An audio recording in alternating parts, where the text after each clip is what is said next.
Myself, M. Karthik Kumar Reddy, working as an assistant professor in Nalla Narasimha Reddy Education Society's group of institutions in the Department of Civil Engineering and Foundation Engineering subject in Unit 4, that is shallow foundations. I am going to explain about effect of water table on bearing capacity of shallow foundations. Now all these correlations are valid whenever the soil is dry. Now we know that there are lot of fluctuations in the water table and in various seasons.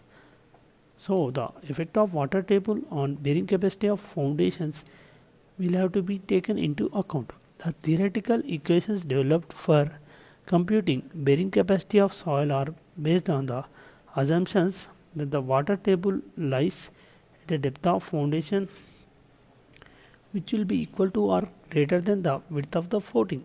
Now suppose the water table lies F plus, that is dF plus B, the bearing capacity gets affected due to the presence of water table. We know that due to the presence of water table or the fluctuations in the water table, there is decrease or increase in stresses. The effective stresses are increased or decreased, hence the bearing capacity also increases or decreases. Now here we can consider two cases. In the case 1, here the two cases are considered. In the case 1, when the water table lies above the base of the foundation, means it is before 0 from the ground surface, from the 0 to depth of the foundation.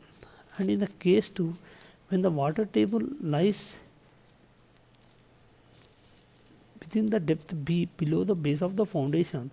Now these two cases can be considered and solved by using two different methods. The first method, for any position of the water table with the depth df plus b, this q ultimate will be given by CNC plus q naught nq rw1 plus 0.5 gamma b n gamma into rw2, where rw1 and rw2 are water reduction factors, where rw1 will be equal to reduction factor for water table above base level of foundation, and rw2 will be equal to reduction factor for water table below base level of foundation. First one is rw1 is above base level of foundation and rw2 is below base level of foundation. Now the factors rw1 and rw2 are known as the reduction factors for water table 1 and the reduction factor for the water table above the base level of the foundation. Rw2 is the reduction factor for the water level below the base level of foundation. Now in the case 1, when the water table lies above the base level of foundation, or when the depth of the water table is divided by depth of foundation is less than or equal to 1,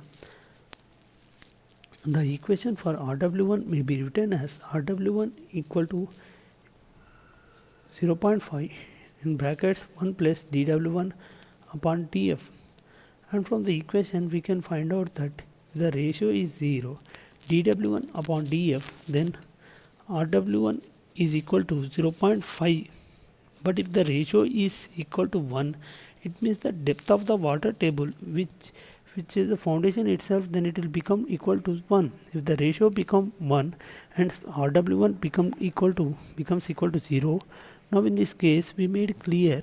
Now here we are considering the case when the groundwater table is above the base of the foundation and dW1 is the depth of the water table below the ground surface. dF is the depth of the foundation.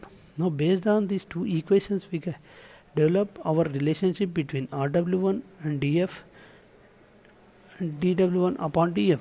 And similarly for the second case, when the water table is below the level of the foundation, or when dW2 by B is less than or equal to 1, now similar to the previous equation, this equation by Rw2 may be written as 0.5 to 1 plus dW2 by B, where dW2 by B is 0, then Rw2 will be equal to 0.5, and for the case when dW2 by B is equal to, now again this can be made clear by this particular figure. Now you can see that this is a groundwater table is below the base of the foundation, but it is lying between these two depth, where this is the B, the width, and D is the depth of the foundation. Additional depth also will be taken. Now from the previous equation or relationship between RW2 and dW2 by B can be developed, and that the relation is nothing but a straight line. So the particular graph can also be used to find out the RW2 for intermediate values of dW2 by B. The relationship for RW1 and RW2 are given previously are based upon the assumption that the submerged unit weight of the soil will be equal to half of the saturated unit weight, and the soil above the water table remains saturated. Alternatively, effective that it is submerged unit weight should be used in the Terzaghi's bearing capacity equation for the soil below the water table. Now I will explain method 2. Now this method is taken into account the equivalent effective unit weight.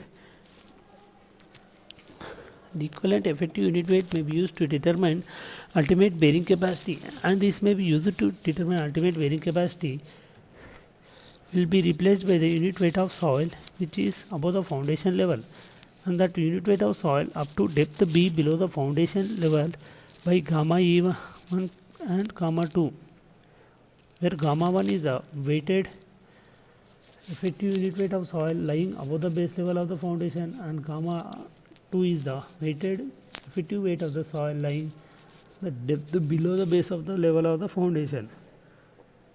Gamma E1 will be equal to weighted effective unit weight of soil lying above the base level of the foundation.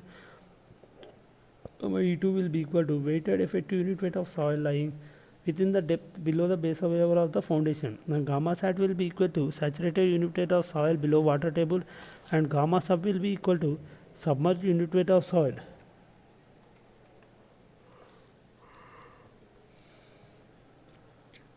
Now in the case 1, when the water table lies above the base level of foundation, or when dW1 upon D, if it is dF is similar than or equal to 1, then the gamma 1 can be written as gamma submerged plus dW1 upon dF, the bracket gamma minus gamma submerged, whereas gamma E2 will remain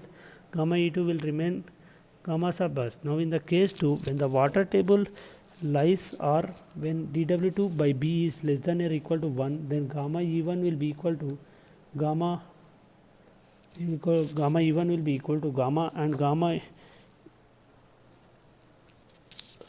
E1 will